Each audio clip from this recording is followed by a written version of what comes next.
Shalom, good afternoon. This is Rabbi Sachs coming to you from the Chai Center.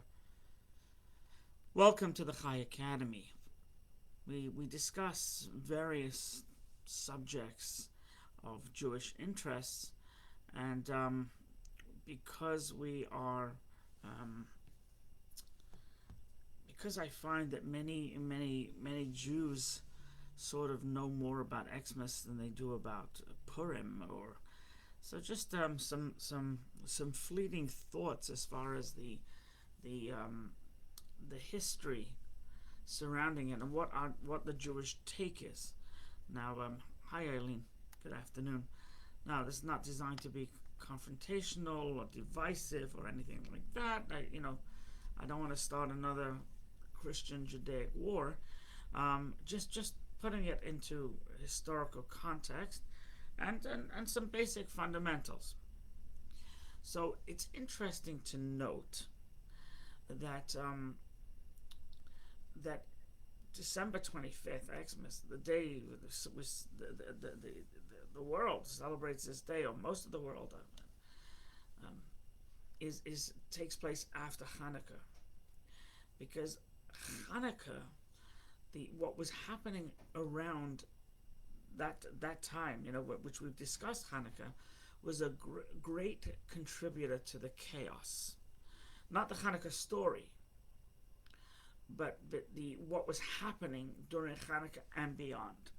So as we discussed, Hanukkah there was a divide. There was a divide in between the Jews. There were the Hellenist Jews, and then there were the religious Jews, and the Hellenist Jews were completely overtaken and perhaps smitten by the Greek culture and the Greek shows and Greek Broadway and at the expense, and I think that's the critical part, at the expense of their Jewish life, and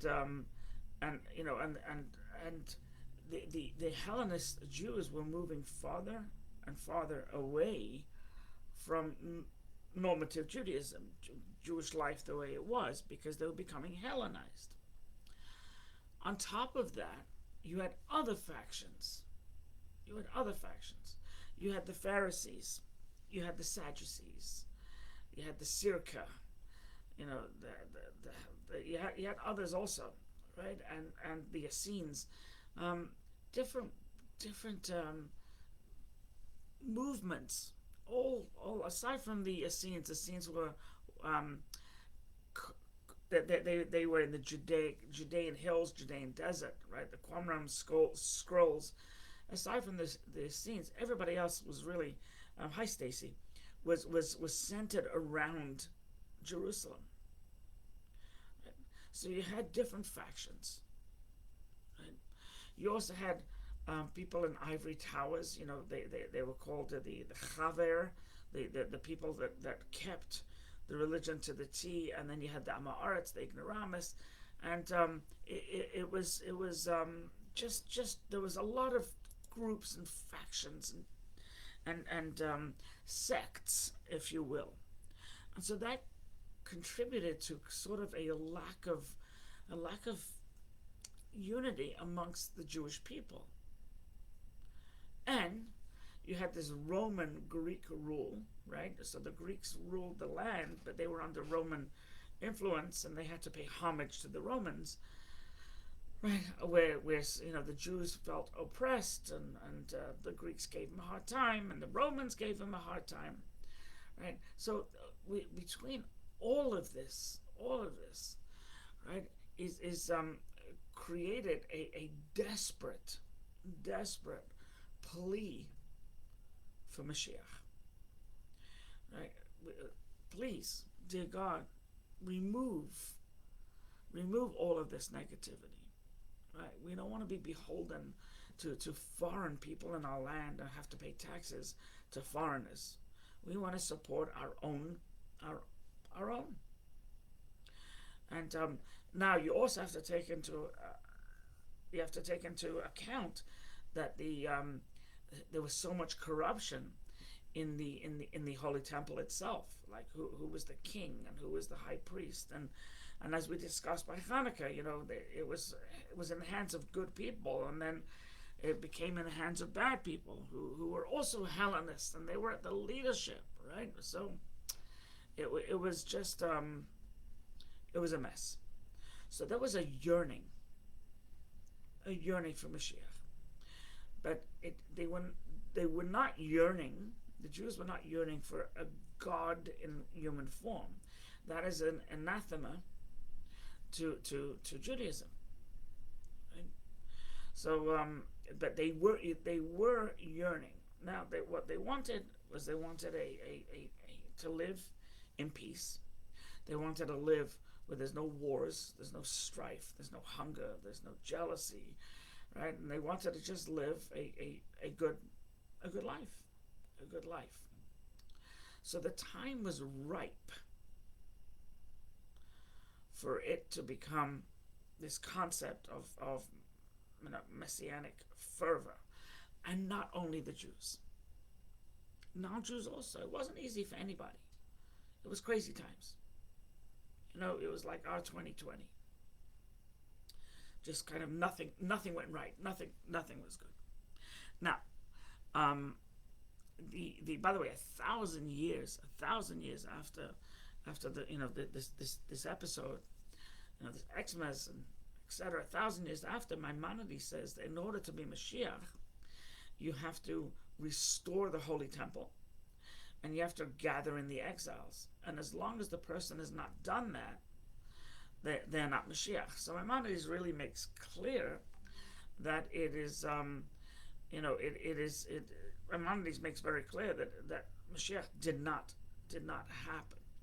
Here's the interesting part, is that Christianity was not developed during the time when Jesus, lived. Much later. The Gospels much later. Much later. Right? It was not a factor. It wasn't a factor. Now, it was a so the person they're celebrating, right? Yeshua was Jewish. He was born a Jew, and he died a Jew. Now, he was a thorn in the side of the Romans, because they saw that he was. There's actually a couple of opinions as to why. First of all, who killed him? The Romans. Jews don't kill by having someone starve to death and get sunburned on a cross. That's not in the times of the Holy Temple, and they had capital punishment, but that wasn't one of them. Right? The capital punishment was swift. Except for one was a little slower, but they were very, very swift, right? And it wasn't that you get hung up on a cross and you were there for days, according to biblical law. Is that after someone died, they were put on display for a few minutes, and then buried before the sun set. So here's, we know what the Romans did. They had people on crosses for days on end. The Romans were particularly vicious and cruel, and that's just not the Jewish way. So Jews had really nothing to do with what happened to him. There are a couple of reasons as to why the Romans attacked him. One, they viewed him as sedition, that he was he was treasonous. He was trying to create a revolt against the Romans, and so therefore they took care of it. Another opinion it wasn't even as extreme as that. He was a little bit of an activist, right? And but they noticed that more and more people were coming to his rallies. But but he was disturbing the peace. He was disturbing the peace on in Jerusalem, on the Jerusalem corner. And they said, okay, before this guy grows into a big threat, they killed him. I mean, there's Now, the Jews didn't do it, and unfortunately, in the name of Christianity, and for hundreds and hundreds of years. There was deicide, right? There was pogroms, right? They forced conversions, and if they got a Jew, it was considered the greatest thing. But it was the amount of Jews that died because of this Christian doctrine that Jews were at fault was never true, and only in 1965, right? So I was born a year later, right? So in 1965, the Catholic Church came out with a document. I think it's called Nostra Aetate or something like that, right? Aetate, and it says that Jews are not held responsible. And then so the Protestants agreed with that, but it took to 1965. Meanwhile, for thousands of years, Jews were running for their lives because of the it was a libel. It was a false rumor that basically spread like wildfire. That we killed the God. We killed the right. Now it's once again, people still blame us today. Yeah, I mean, I think 1965 was a very big concession, and it must have been very hard for the church, right? Must have been very hard. Yeah, you do hear it, by the way. You do hear it when people say, oh, you killed this when you killed that, right? You still hear it, but that's you want to say 100 years ago, call it ignorant? Yeah, it was ignorant then, of course, and it was a lie then, of course. But now even the Catholic Church, right, which is right, they said it's just malarkey. It's just it never happened. It was the Romans.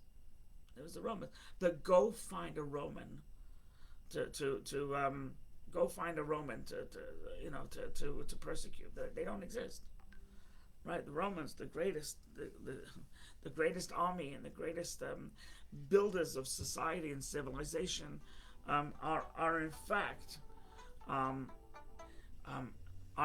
no longer around. So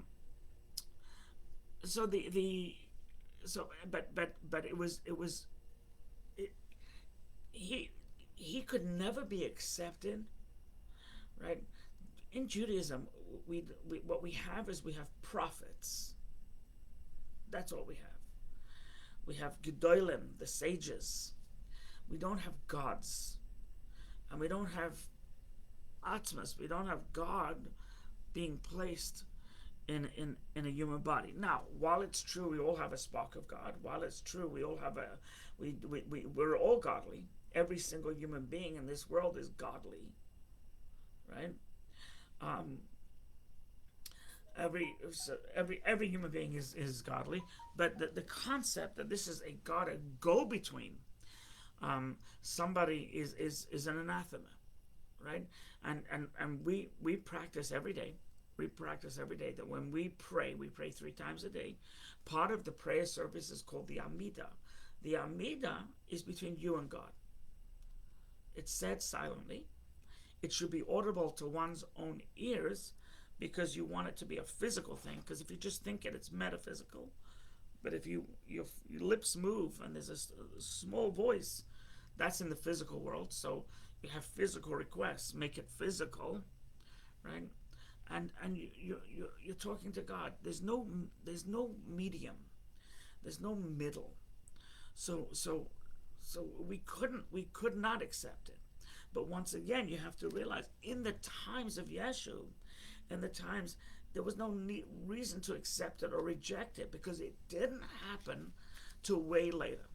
And once again, the New Testament and the Gospels didn't happen till way later, hundreds of years later. So the Jews at that time didn't even have a challenge, because it was nothing. Were they sad?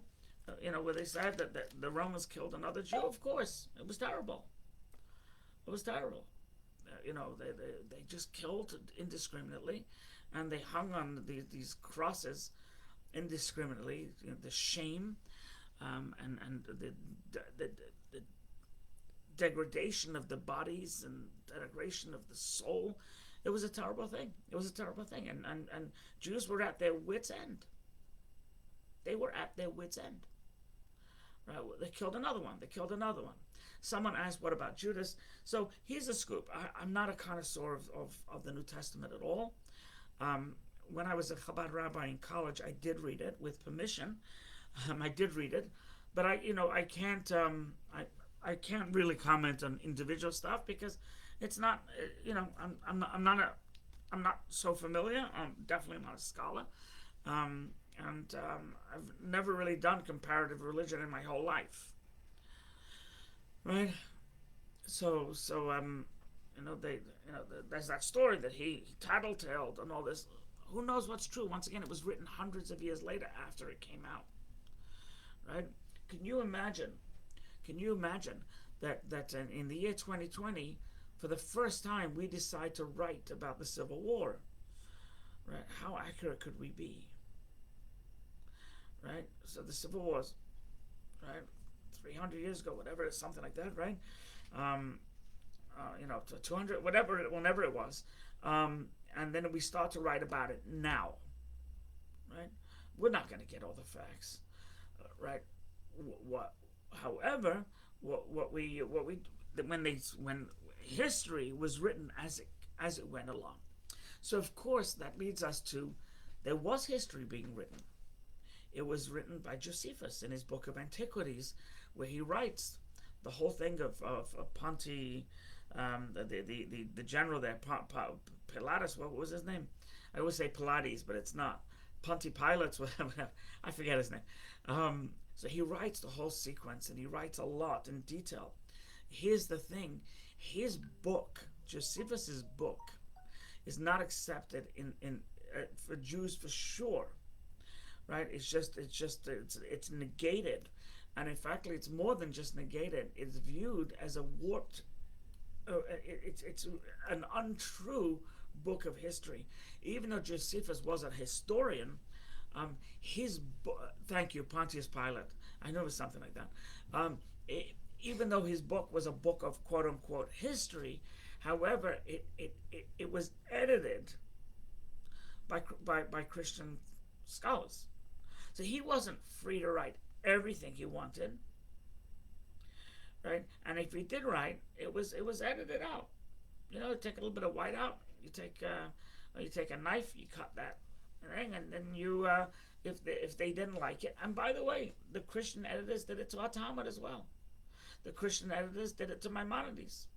Some of his works were edited out. And Talmud for sure. You can look at a piece of Talmud, and you can look at one from this edition and one from this edition, and they're very, very similar. But then you could see different things where the Christian editor didn't like, and the Christian editor took it out.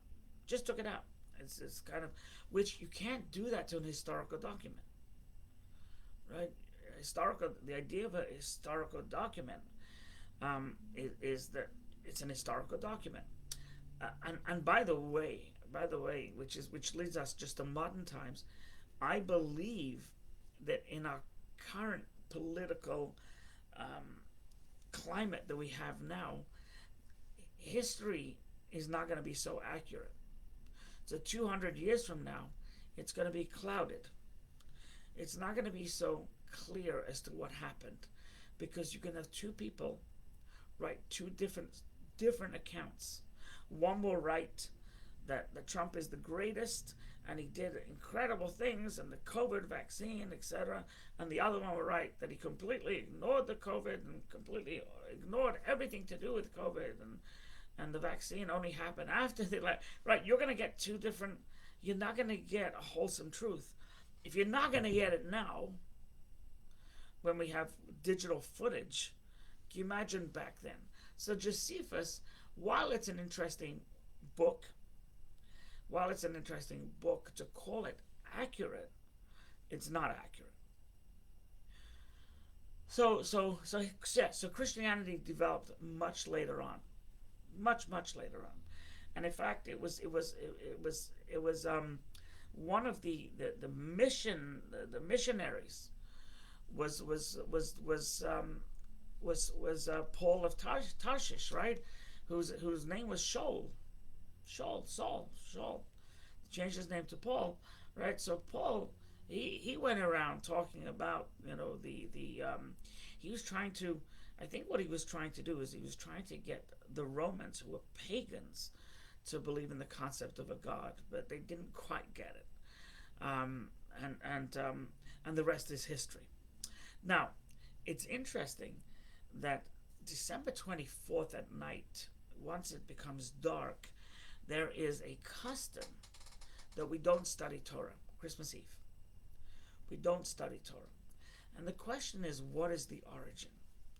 So there's, some say that because we're studying Torah and Torah is so holy, that we shouldn't study Torah that night, at the night where the entire world is celebrating something that Jews cannot believe because of the Bible, that we're not allowed to have a medium.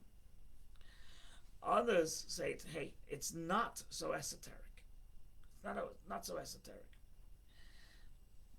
You had, back in the day, when you lived in Europe, you lived in Greece, you lived in Israel, right? December 24th, December 25th was a huge holiday. Huge holiday. And if you left your house to go to the yeshiva to learn, you may encounter a drunken anti-Semite, which could possibly end your life. So therefore, they closed the yeshivas. They closed the yeshivas because, nowadays we're way more civilized. We can walk out on December 24th and nothing's going to happen, and we have this 1965 document from the Catholic Church, and we live in somewhat of a melting pot society where different, America, by the freedom of religion, it's one of the greatest gifts we were offered. The founding fathers were literally righteous, and they weren't pompous. They were humble and they were righteous, right? But you lived back in the day, and you left your house to go pray the evening prayer on Christmas Eve. You take your life into your own hand. So what did the Jews do, living in these villages and living in these places? What do? They basically shut it down, right? You closed your windows, you covered your windows, you don't get with the wood covers, right? So the drunks in the street wouldn't start smashing windows, and you locked your door, and you stayed there. Out of sight is out of mind. So it may not be as it could be just a very, very practical thing that they did, and therefore. So what do Jews do now? It's interesting. So it's brought down in various books that if we don't study Torah, that doesn't mean we have a day off. At this time, if we don't study Torah, right, and the custom is now we don't study Torah that night. What we should do, however, what we should be doing is we should be brainstorming. How can we help people? It should be a day of activism, a night rather of activism, right? How can we benefit someone else? How can we benefit a third? Right? Visit the sick. I mean, now COVID is very tough, but okay, so I'm going to go visit in the nursing home. I'm going to go visit the hospital. I'm going to cheer somebody up. I'm going to use that time where I can't study.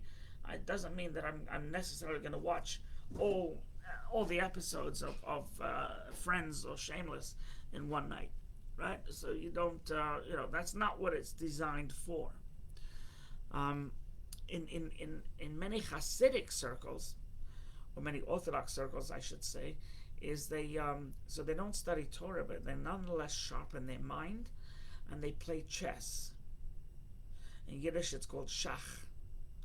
So they play chess, and basically, chess is a game of, right? It's a game of intellect. You have to anticipate the next move, and right, so it makes you think. So just like when you study Talmud, you really have to ponder and think, and it's not an easy learn. Chess is for most, right. Some are just champions. It's right. There you go. Somebody got married on the December 25th. Yeah.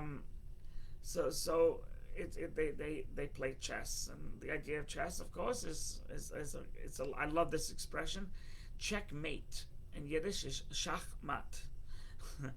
So you play chess, and great Hasidic Rebbe's, the Lubavitcher Rebbe used to play chess on Christmas Eve, and sharpens the brain. That's the idea. So you're not letting your mind just lay fallow, because when it does, as we all know, when a mind lays fallow, generally that's when you get into trouble, right? Shachmat is checkmate. So yes, so Jews, just to recap, Jesus was a Jew, 100%, born and died a Jew. I don't think in his wildest dreams did he want there to be a religion called Christianity that killed Jews for hundreds and thousands of years. I think that was not the intention, and it was not an intention of Saul or any of the Gospels either to go after the Jews the way they did. It's very unfortunate, and it's a blight, and it's a stain, and you gotta believe that it's going to take a very long time to really trust again that because what they did over the years. I mean, you could just think of the Spanish Inquisition, and in the name of God, in the name of religion, they tortured and killed. It's just, you got to believe it's going to take Jews very long time to get over the pain and the destruction, and probably millions over the years. Millions of Jews were killed over the years. Be bold enough to say it. So it's interesting. So what did Jews do? A lot of Jews do. They play chess. A lot of Jews go out to a movie. I don't know about COVID time, and a lot of Jews go to Chinese restaurants because it's not packed, right? There's nobody going out. Everybody's at home. So where do you go? You go to a Chinese restaurant. Why Chinese? Because every other restaurant generally will be closed because of Christmas. Chinese don't know what you're talking about when you say close on December 24th, 25th. They look at you and go, why? Remember, Chinese are communists. Communists don't have Christmas on their calendar for all this time. Russians, if you go to December 25th, it's not highlighted in red or anything. It's a regular day. I don't know about now. I don't know in the perestroika and glasnost if things have changed. I don't know, but that's the way it always was, and that's why the Chinese restaurants were open. So there's no mystique. The Chinese may say, "Wow, once a year, which is so packed." With Jews, it's amazing, but it's they may not know, but we know, because it's the only one. It's the only places are open. Mainstream restaurants would be the Chinese. The bottom line, be safe, be COVID safe, and truly may we have Mashiach. Truly, as Maimonides says, Mashiach will rebuild the Holy Temple. He will gather in the exiles. The Jews once again will be in their homeland and in peace with their neighbors, and everybody will live and let live once Mashiach comes. So, Amen. May it be soon. Hi Sharon, how are you?